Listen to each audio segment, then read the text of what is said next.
भूल की गुंजाइश अब नहीं रही। एक नए निजाम की तैयारी हो चुकी है। आइन और कानून जैसी बातों को अब भूल जाना चाहिए। एक नया कानूनी ढांचा बन चुका है जिसमें नई कानून साजी के जरिए वाज़िया किया जा रहा है कि किस किस्म की ताबेदारी की इजाज़त होगी और किन किन रविशों ने बागीपन के खाते में लिखा जाना है। कौम ने आंख झपकी नहीं और ये सब कुछ हो गया। पार्लियामेंट की वैसे ही कोई वक़्त नहीं रही। जो कुछ ऊपर से आ रहा है इस पे बिला चू चरा मोहरे सब्त की जा रही हैं। इस नए निज़ाम में पार्लियामेंट, सियासी जमातें और आइनो कानून के ज़ाब्ते सानवी हैसियत इख्तियार कर चुके हैं। अहमियत का हामिल किसका हुक्म है वो राज़े आया हो चुका है। लगी लिपटी की तो अब बात ही नहीं रही। सब कुछ वाज़िया है। कोई फिर भी न समझे इसका क्या इलाज है। इस सारे मुआजरे की वजह क्या ढूंढनी। कुछ तो हमारे नसीब ऐसे, कुछ हालात ऐसे कि न ज़मान पार्क वाले समझ सके न कौम को मालूम हो सका कि इसके साथ क्या होने वाला है। यहाँ इनकलाब तो आया नहीं, लेकिन हम जवाब देख रहे हैं। इसको एक नाम ही दिया जा सकता है, काउंटर इनकलाब। हम पाकिस्तानियों को मिस्र की हालिया तारीख का बगौर मुतालिया करना चाहिए, क्योंकि यहाँ के आज के हालात वहाँ से बहुत मुमासलत रखते हैं। यूँ समझिए फिल्म की वही रील अब यहाँ चल रही है।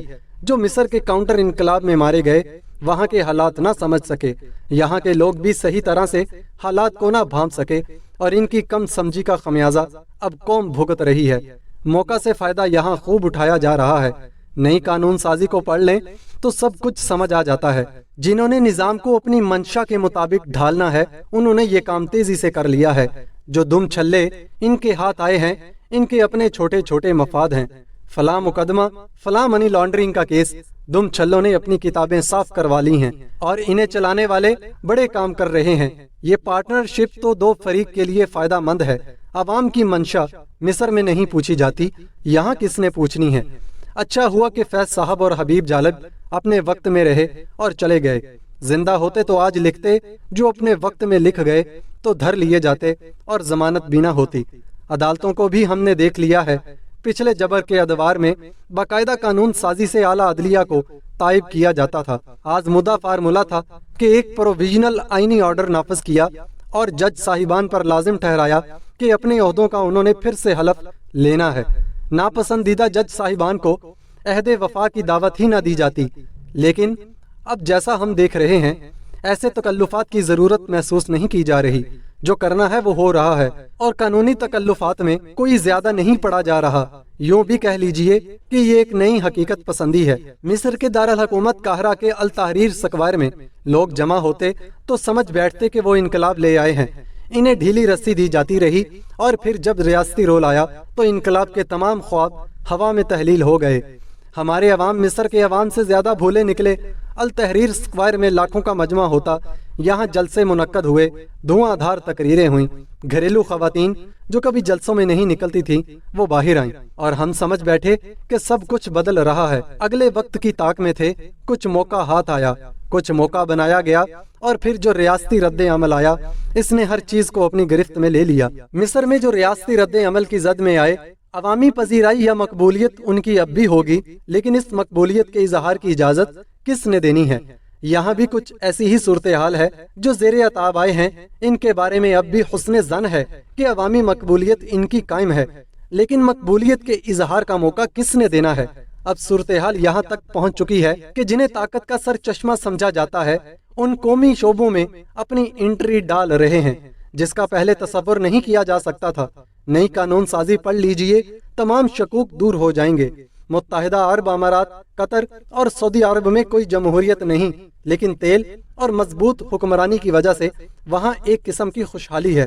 गैर जमहूरी निज़ामों का जवाब भी यही बनता है कि शख्सी आज़ादियाँ तो हमने सल्ब कर ली, लेकिन अमनो अमान कायम है और अवाम को मुआशी खुशहाली दी जा रही है। अमनो अमान के फुकदान और मुआशी बदहाली से गैर जमहूर निज़ामों का जवाब नहीं रहता। पाकिस्तान में जो अमनो अमान की सूरत हाल है वो हम जानते हैं और जहाँ तक मुआशी खुशहाली का ताल्लुक है इससे भी हम पूरी तरह वाकिफ हैं।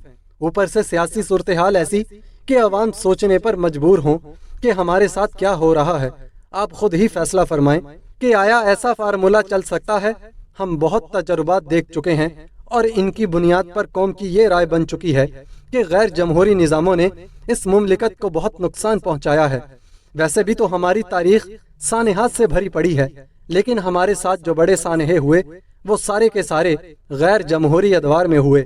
جن بڑے فیصلوں نے قوم کو نقصان پہنچایا وہ سب فیصلے تب لیے گئے جب آئینی اور جمہوری تقاضوں کو ایک طرف رکھا گیا۔ اگر انہی راہوں پر ہم نے پھر چلنا ہے تو اس عمل کو دانائی کا نام کون دے گا؟ ایک اور المیہ بھی ہمارے ساتھ ہو رہا ہے۔ پہلے جب تالا ازما آیا کرتے تھے اور گھڑ سواری کر کے آئینی تقاضوں کو ایک طرف رکھتے تھے تو قوم میں ایک بڑی واضح تفریق آ جاتی تھی، آمریت کے حامی ایک طرف اور جمہوری قوتیں ایک طرف۔ ایوب خان نے اپنی کنونشن مسلم لیگ بنائی، ضیاء الحق کے ساتھ کچھ سیاسی پارٹیاں تھیں، پرویز مشرف کے ساتھ کاف لیگ تھی، لیکن وقت گزرنے کے ساتھ یہ تینوں تالا ازما کے لیے رہ گئے۔ جمہوری قوتیں ان کے خلاف کھڑی ہو گئیں۔ آج صورتحال یہ ہے کہ اپنے مفاد کی خاطر بڑی بڑی سیاسی پارٹیاں غیر جمہوری روشوں کی عالم بردار بن رہی ہیں۔ ایسے میں خدشہ تو یہی ہے کہ جمہوریت اور آئین مذاق بن کے رہ جائیں گے۔ پچھلے 15-16 ماہ میں معیشت کا حال بھی ہم نے دیکھ لیا۔ ایسی تباہی پاکستان کے نصیب میں پہلے نہیں آئی۔ بڑے بڑے فیصلے تو بڑے اعتماد کے ساتھ کیے جا رہے ہیں، لیکن کیا گارنٹی ہے کہ یہی نظام چلتا رہا جو ہم نے پچھلے 15 ماہ میں دیکھا ہے تو مزید تباہی نہیں ہوگی؟ ہمارے برادر عرب ملکوں کا جمہوریت سے کیا لینا دینا؟ وہاں جو طرز حکمرانی رائج ہے ان کی روایات اور تاریخ کے عین مطابق ہے، ہماری روایات مختلف ہیں۔ یہ مملکت ایک جمہوری عمل سے معرض وجود میں آئی۔ جمہوریت ہماری نہ تھی، انگریزوں کی تھی، لیکن ان کے جمہوری تقاضوں کے مطابق ہمیں ایک آزاد مملکت کی حیثیت ملی۔ آئینی اور قانونی تقاضوں کو یہاں کے پس منظر سے نکال دیا جائے تو کسی چیز کا جواز نہیں رہتا، یعنی آئینی اور قانونی تقاضوں کی پامالی ہمارے قومی وجود پر ایک حملے کے مترادف ہے۔ سوچنے کا مقام ہے، ایک طرف ٹی ٹی پی دہشت گرد اور بلوچ یلغاری ہمارے قومی وجود پر حملہ کر رہے ہیں اور ساتھ ہی اپنے وجود کی جڑیں کاٹنے پر ہم خود لگے ہوئے ہیں۔ یہ تو نہ چلنے والی صورتحال ہے۔ ناظرین گرامی، اگر یہ ویڈیو آپ کو اچھی لگی تو ویڈیو کو لائک کریں اور ہمارے یوٹیوب چینل کو سبسکرائب کریں تاکہ ہم مزید اس طرح کی ویڈیوز آپ کے لیے لاتے رہیں۔